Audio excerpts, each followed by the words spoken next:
under the ice.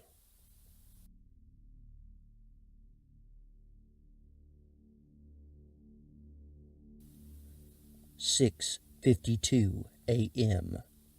Another nightmare. I wake up in a pool of my own sweat. My heart is pounding, and my brain feels like it's going to break through my skull. Through the window, the sun has just begun to rise, banishing the demons and the darkness of night back to hell where they belong.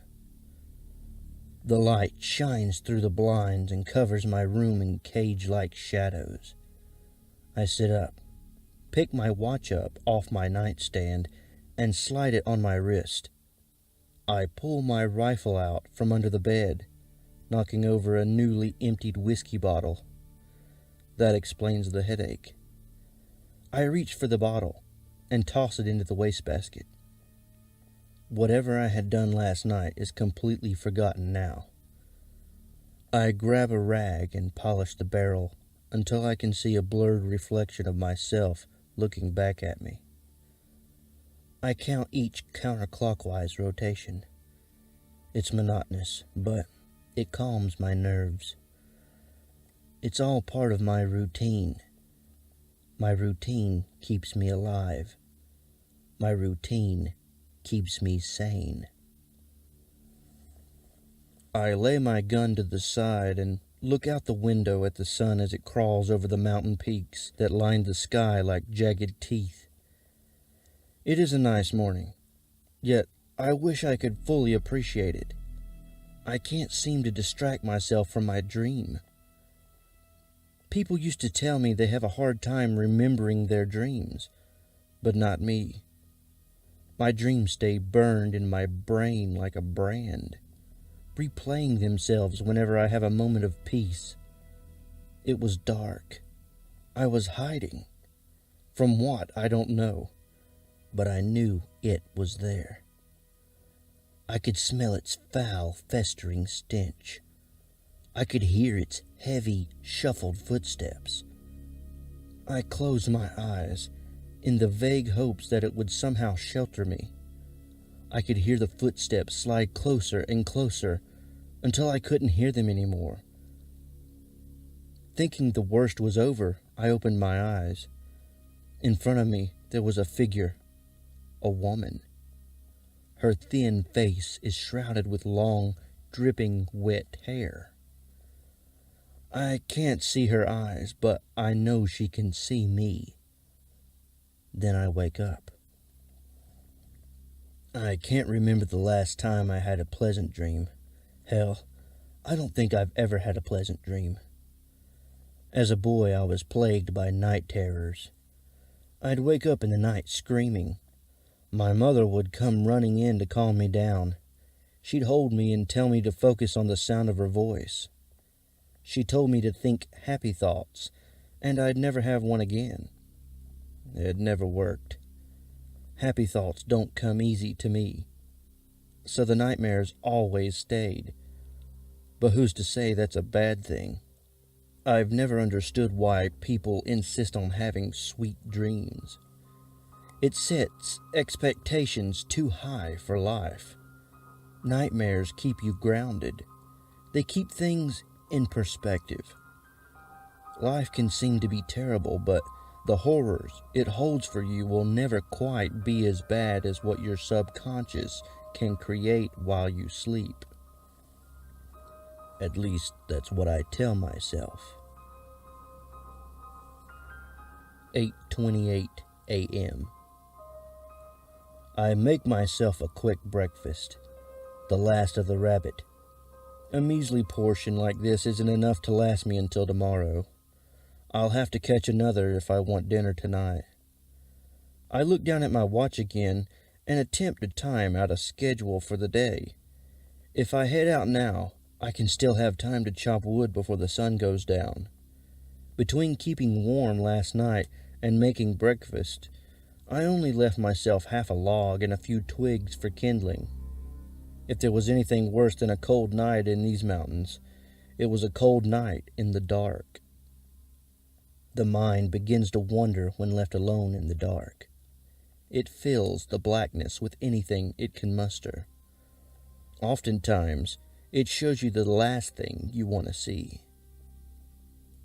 I put on my coat, grab my rifle, and make my way towards the door. As it creaks open, it fills the house with the frigid winter air. The chill immediately stabs at my face. I'll definitely have to make this hunting trip quick if I don't want to freeze to death tonight. My old tracks create a path in the snow from my last venture in the woods. I follow them, matching my boot into each corresponding footprint. Each step crunches the snow and sends echoes ringing through the silence around me. The forest cages the small clearing that houses my cabin. The towering pines stretch for miles. Beyond them, the mountains climb high into the sky. Beyond them, I don't know. I don't care to know. This vast tundra of frozen ground is my home, my kingdom, my wasteland. I keep away from the outside world, and it keeps away from me. It's an unspoken bond that has served me well these past 3 years. I loathe the world I left behind. Day in and day out, I find myself surrounded by people I couldn't stand to be around.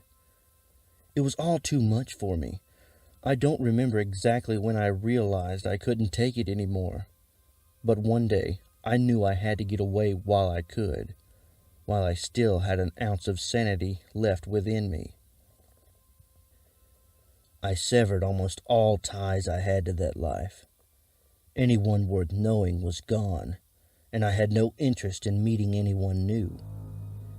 The only contact I still have is an old friend, Harry, who's a trucker. Once a month, his route takes him to a dirt road about 5 miles away from my cabin. He keeps me supplied with my bare essentials and anything I might need or want. I never ask for much. Some canned food, booze, hunting supplies, a few books, and fresh water. I haven't actually seen him since he first brought me up here 2 years ago. He leaves the cargo for me. I fetch it and bring it here, easy as that. Every now and then he'll leave a note for me, but all they do is sit in crumpled balls under my bed. I've never bothered reading one. 12:31 p.m. I look from my watch up at the sun shining through the tree's canopy. I've been on this little shit's trail for 3 hours, endlessly following him through this labyrinth of trees. Anytime I get a clear shot, the bastard scurries off. I followed him to the edge of a pond within the forest. I squat behind a fallen tree and rest my elbows on its cold, frozen bark, waiting for him to stop moving for a second so I can get him in my sights. I've been here for a while now, but that's what hunting takes. Patience. A hell of a lot of patience. But I'm used to this. When you live a life like I do, patience is a big part of your day. Maybe tomorrow I'll take a walk down to Harry's route and leave him a list for parts so I can build a few traps. It would make getting food a lot easier. I could use the spare time to engage myself in other ways. I never did mind hunting, though. There's a certain satisfaction in feasting on a meal you killed yourself. The thought of it makes my stomach rumble with hunger. At last, he quits moving. I align his small, furry body with the crosshairs when something in my peripheral catches my eye.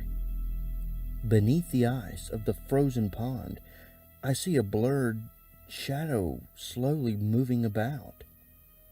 I've tried fishing in that pond enough times to know there is nothing living in there.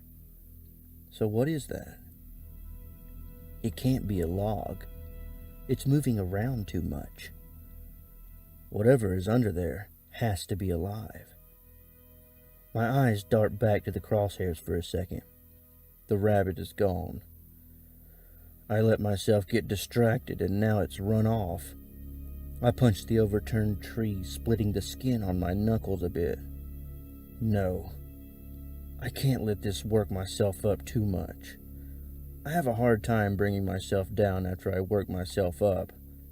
If I let myself get angry, I'll never be able to focus hard enough to catch this little shit. I head closer to the edge of the pond to where he was standing, and look for a trace of tracks to point which direction he went. The shadow under the ice moves again. I can see it more clearly now.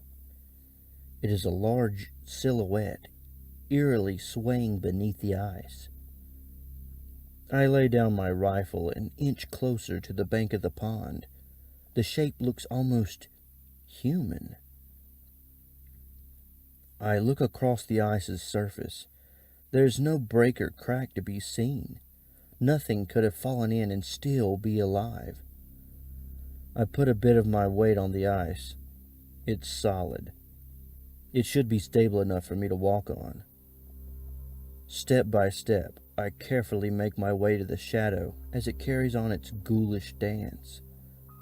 I loom over it and can see through the frosted layer between us that it is certainly human. This is impossible. How did they get down there? How are they still alive?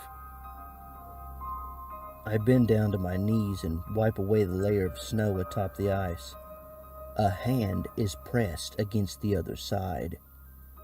It is a thin, dainty hand. A woman's. Wrapped around her pale ring finger is a gold wedding band. I press my hand against the ice to match hers. I have to find a way to get her out. I survey the area to see if there's a nearby rock or branch I can use to break the ice. I shift my weight to stand up. In an instant, the ice shatters beneath my feet and sends me plummeting to the sub-zero temperatures below its surface. The water is so cold, it burns my skin with its touch. My entire body momentarily shuts down as I sink further down. As soon as my head is submerged, I am suddenly jolted back into consciousness. My arms flail desperately, trying to find the edge of the ice to pull myself back up. My thoughts are rapid and incomprehensible. Somehow, I am able to find the edge. I grip it hard and pull my torso onto the ice's surface. I put my weight onto my elbows and force myself completely out of the water. The frigid air feels like summer compared to the depths I just crawled from. My body lies limp, staring into the sky as I try to catch my breath. My head is still spinning as if it hasn't caught up to my body yet and is still drowning in those freezing waters. The woman. What happened to her in all that commotion? I turn over and look into the hole. She's gone. Great.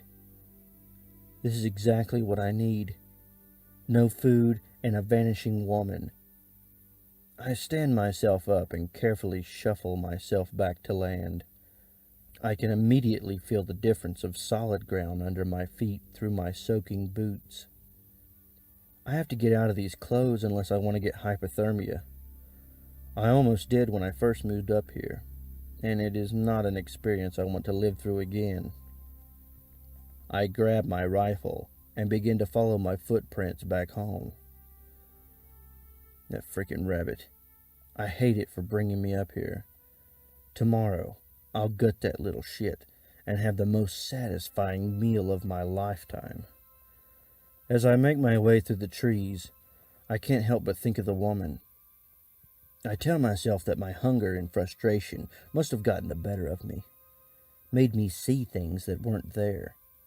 But something about her gave me a strange feeling of déjà vu. That pale, ringed hand seemed so strange, yet so familiar. 4:15 p.m. Somehow, I make it home. I don't know how I did it. About halfway there, the cold began to set in, and I contemplated stopping. I wanted to just lay down in the snow and let the cold consume me. But something about dying then and there seemed weak, like I was giving up. I didn't want to go out like that. For a while, death is such a foreign concept to us. It's something we hear about, maybe imagine, but it's all fantasy. Something that is so far out of reach it could never happen to you. Then, suddenly it's there. It comes in like an unwanted visitor that refuses to leave. It buries itself deep under your skin. You can't see it, but you know it's there for the rest of your life. However short or long that may be, it patiently waits there until it can claim you and attach itself to the next poor soul. I slide my gun back under my bed and lay my soaked clothes next to the furnace. It's still burning, the last bit of leftover wood from last night. It's not giving off much heat anymore, but they'll dry in time. I sit by the warm glow and try to get some color back in me. The warmth slowly begins to thaw me. At first, the sharp contrast in temperature hurts my skin, but I welcome it. In the cold, I had become numb to all sensation. It's good to feel again. Once I'm practically dry, I put on a new outfit and head back outside to chop wood. I look up at the sky. I have about an hour or two before I lose the sun. I walk out the door and head to the other side of the cabin. I remove the large nylon tarp from the wood pile and pick up my axe. Although chopping wood is a chore, it's one I sometimes enjoy.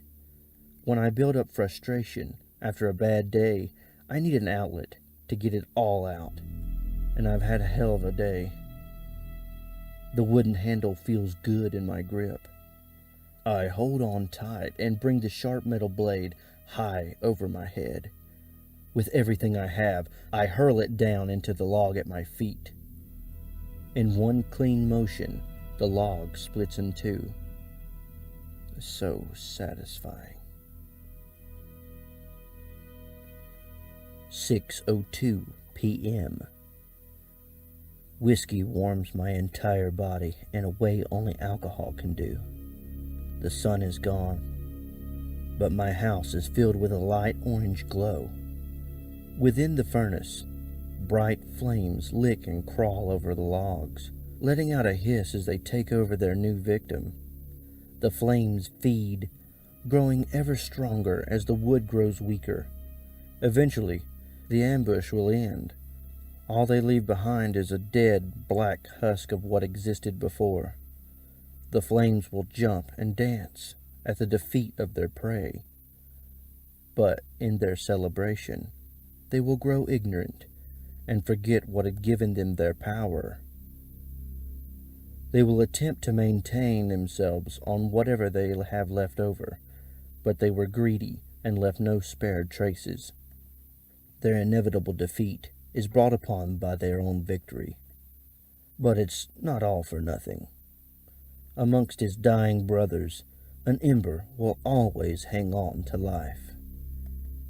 He will be taken away by the wind to a new and strange place, but in his confusion, he will find new victims to prey upon. Once again, he will grow strong. I take back a swig of whiskey and laugh at the idea of the never-ending cycle. I usually try to save my alcohol for a celebration, when I can properly enjoy it with a good meal. But I've had a long day and no longer give a shit. I fill my mouth with the amber liquid and swallow. It burns like hell going down, but it settles nicely in my stomach. It's late. Most of the bottle is empty. I probably should have stopped a while ago, but I didn't care. I deserved to treat myself after what I've been through today. It's safe to say that I am hammered. I remember when I used to drink like this in the city. After a long work week, Saturday nights were usually spent with my face down against a cold bar with an empty glass in my hand and an open tab. The bars were loud and the people were annoying, but I was always able to get drunk enough to drown them out. Somehow, I'd make it home and in bed, usually making a mess and trashing the house in the process. The floor beneath my ass grows harder and more uncomfortable. I grab a table ledge and pull myself to my feet. The room moves uncontrollably as I make my way into the kitchen. I punch the wall to tell it to stop, but it doesn't listen. I need to take it easy or I'm going to be sick. I slump over the sink and turn the water on. The cool water pours over my hands and it settles me. I splash some on my face and look out the window. Why did I come out here alone? I've only ever needed myself, but sometimes I do get a little lonely. The clouds fully engulf the moon, making my cabin the only source of light. I focus into the darkness and I am filled with a sense of dread. Something is out there. At first, I think I'm seeing things, and then I see it again, slowly moving toward the cabin. I press my nose against the glass. I tell myself that it's probably just a wolf or a deer, but the shape is human. A woman now stands just outside the cabin. Her hair is long, and it hangs in her face. She's wearing a long, white nightgown. She is soaking wet. She's the woman from the ice. She doesn't move. She just stands there, looking down at her feet. My eyes are drawn to her left hand. I can't get the image of it pressed against the ice out of my head. That pale, thin hand with the gold wedding band. I look back to her face. She's now looking directly at me. Her gaze pierces through her dripping hair and locks onto me. I have never felt such an uneasy feeling in my life. I'm sick to my stomach now. I flail my arms, gesturing for her to look away or hopefully just leave. But she stays where she is, fixated on me. I can't take this anymore. I turn away from her and run from my kitchen, through my living room and into my bedroom. I just need some sleep. Tomorrow, all of this will go away, and I can get back into the swing of things. My head is reeling. The room continues to move around me. I look down at my bed, but I can't bring it into focus. I lean forward and reach for it, but miss and fall to the floor. I fail to brace myself, and my head thumps against the floor. The pain shoots through me as I lay there. I groan and open my eyes. Under the bed lay several of the crumpled up notes from Harry. The haze of my fall begins to clear, and I make out the words police and suspicion written on one. What the hell? I grab the paper and unfold it. The words spin around the page as I try to read them. I rub my eyes and try to focus. Hope you're doing okay. The police questioned me and were suspicious for a while, but I think we're in the clear now. You don't have to worry about them finding you up there. Hope these supplies last you until next month. Keep in touch. Harry. Police? What the hell is this all about? I open another note. Was hoping you'd have gotten back to me. Are you doing okay? I'm getting worried about you. After what happened, I hope you're keeping yourself together up there. Harry. My head is going a mile a minute. What is he talking about? After what happened? Why should he be worried? What's going on? I grab another and quickly unfold it. Really wish you'd get back to me. I don't know what you're doing with yourself all alone up there. I could give you some company when I come by if you need. I just worry what you might be doing to yourself. I'm sorry to bring this up and be so blunt, but a guy doesn't just drown his wife and walk away like nothing happened. Really, you can talk to me about it. Please let me know what you're doing. Harry. What is he getting at? He has to be messing with me. I tossed the paper back under the bed. I was never married, and I sure as hell have never killed anyone. I'm not hiding from anyone. I'm here because I want to be. I need the isolation. Don't I? I'm so confused. I've been through too much tonight. I can't take this right now. I look down at my hands. My fingers are feverishly shaking. I bring myself to my knees. I couldn't kill anyone. Could I? I look at my left hand. What's wrong with me? How did I never notice this? A faded ring of pale white skin wraps the base of my ring finger. I feel like I was beaten over the head. My thoughts scramble and slowly come together. Samantha. I had had another day of my boss chewing me out at work. I came home agitated, on edge, and roaring drunk. I just wanted to be left alone to drink, and she knew that, but she yelled. She yelled at me for coming home drunk every other night. We fought. We screamed. We threw things at each other. Eventually, she said she was done with me and went into the bathroom to start a bath to calm herself down. But I wasn't calm. I needed to tell her exactly what I thought about her and her shit. How could she just walk away like that? Like nothing happened. Like we never loved each other. Like I wasn't worth her time. Then she started humming. That hum that got under my skin. I just couldn't take it anymore. I couldn't take her anymore. I bury my face in my hands. My tears run down my palms and fall to the floor. I can hear footsteps coming in through the living room. It's her. Why can't she just leave me alone? Why can't she just let me be? I just want to be left alone. The fire has begun to die down. The light doesn't reach my room anymore. I sit in the dark, on my bedroom floor. I can hear her footsteps getting closer. She begins to hum. I can't take this. I crawl to the corner of the room next to my dresser. Just leave me alone, please. Her footsteps grow closer and closer. My toes curl and my heart races. I shut my eyes.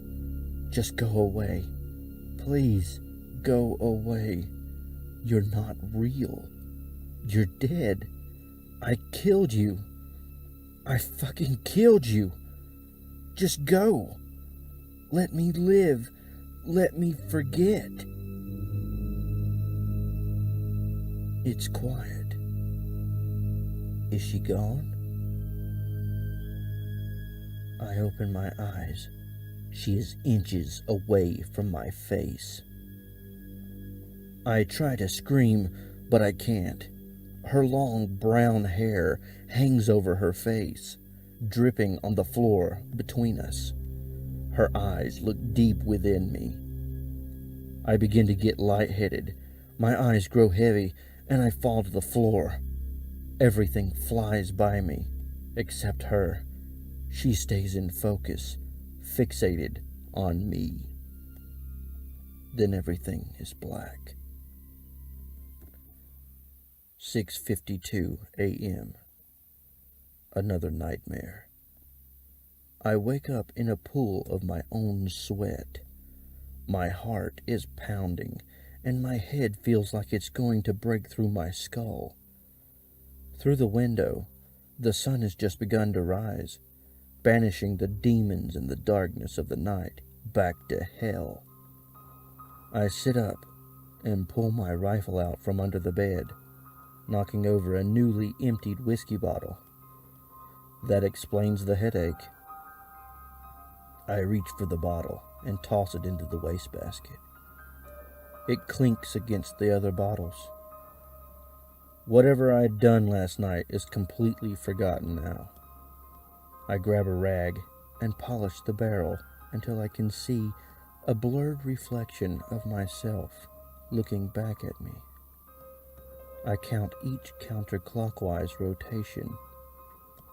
It's monotonous, but it calms my nerves. It's all part of my routine. My routine keeps me alive. My routine keeps me sane. Hello, listener.